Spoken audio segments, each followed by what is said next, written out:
Social media Patel Prahladbhai.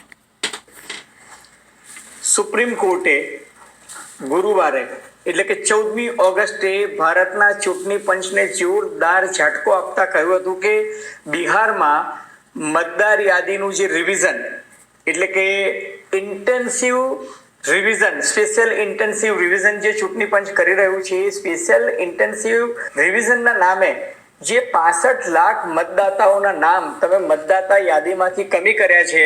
દાખલા તરીકે એવું કહ્યું કે 22 લાખ મતદારો છે એ મૃતક છે, 36 લાખ મતદાતાઓ છે એ સ્થળાંતર થઈ ગયું છે, કાયમી વસવાટ બીજી જગ્યાએ કરે છે, અથવા તો 7 લાખ મતદાતાઓ માટે તમે એમ કહ્યું કે 1 થી વધુ જગ્યાએ એ લોકોના નામ નોંધાયેલા છે. તો સુપ્રીમ કોર્ટે આજે સોય ઝાટકીને વચગાળાનો જે ચુકાદો આપ્યો એમાં કહ્યું કે ચૂંટણી પંચની એ ફરજ છે કે તમામ મતદાતાઓના નામ જેના નામ તમે કમી કર્યા છે, આ 65 લાખ મતદાતાઓના નામ છે, તમે વેબસાઇટ પર મૂકો અને વેબસાઇટ પર મૂકો તો સર્ચેબલ પોઝિશનમાં મૂકો. એટલે કે કોઈનું પણ નામ શોધો, દાખલા તરીકે પૂનમ દેવીનું નામ શોધ્યું કે અનિતા કુમારીનું નામ શોધ્યું, તો એ નામ જે છે સર્ચેબલ પોઝિશનમાં હોવું જોઈએ. ચૂંટણી પંચે આ પ્રકારની માહિતી છુપાવવી ના જોઈએ.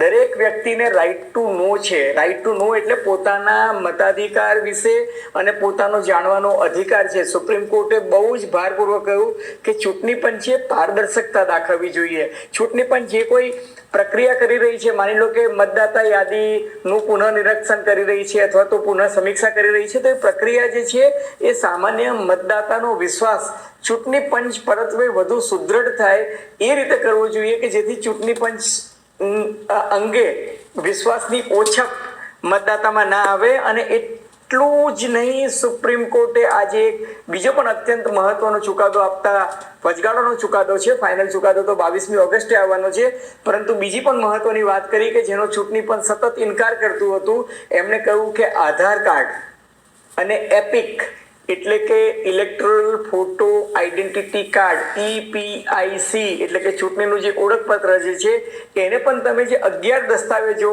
તમે આધાર તરીકે સ્વીકારવાની વાત કરી છે, એમાંથી તમે આ 2 દસ્તાવેજોને નામ કમી કર્યા હતા, તો એને ફરી પાછું પુનઃ સામેલ કરવાની સૂચના આપી છે. અર્થાત આ 65 લાખ મતદાતાઓના નામ જે ચૂંટણી પંચે કમી કર્યા છે એમાં પોતાનો આધાર એટલે કે રહેઠાણના પુરાવા તરીકે અથવા તો વ્યક્તિ તરીકે આઈડેન્ટિટીના પુરાવા તરીકે આ 2 પુરાવા સ્વીકારવાનું ચૂંટણી પંચને સ્પષ્ટપણે સુપ્રીમ કોર્ટે કહ્યું છે. અલબત્ત એ આખરી પુરાવા નથી. આખરી નિર્ણય ચોક્કસ ચૂંટણી પંચ જે છે એ તમામ પુરાવા, દસ્તાવેજ અને તર્ક આધારિત લઈ શકે છે, પરંતુ ચૂંટણી પંચને સુપ્રીમ કોર્ટે બહુ જ સ્પષ્ટ તાકીદ કરી કે કોઈની નાગરિકતા છૂટવવાનો આ રીતના તમને અધિકાર મળી જતો નથી કે તમે મતદાતાની નામ એનું કમી કરી નાખ્યું અને પછી એના માટે તમે કારણ ના આપો.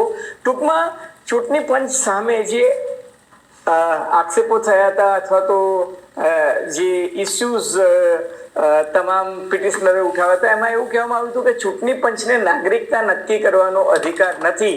આ તમામ મુદ્દે આજે ચૂંટણી પંચ અંગેના સુપ્રીમ કોર્ટના જે વચગાળાના ચુકાદામાં શું આવ્યું એ તમામ મુદ્દા અંગે આજે ચર્ચા કરીશું ફોકલ પોઈન્ટ બાય અજય ઉમટમાં. પરંતુ એ પહેલા મારી આપ સૌને નમ્ર વિનંતી છે કે જો